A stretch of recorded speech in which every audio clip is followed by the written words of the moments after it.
Good morning, ma'am and sir. Dito na po nagsisimula ang aking work immersion, housekeeping. Dito sa day 1 ay naglibit ako ng mga pinaghigaan namin, rubber at sa mga pinagtulugan namin, no?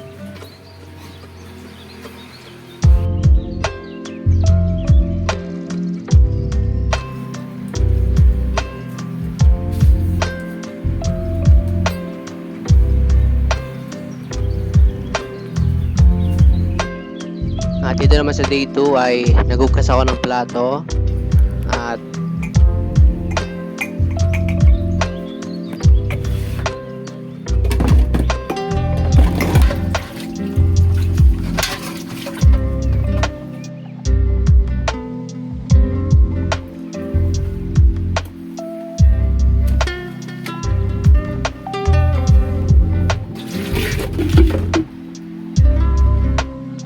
dito naman sa day 3 ay naglinis ako ng aking kwarto.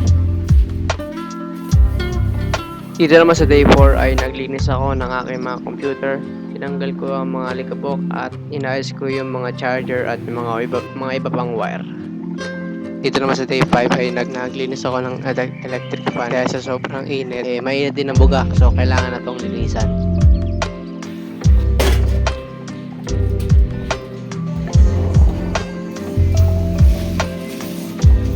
Hello.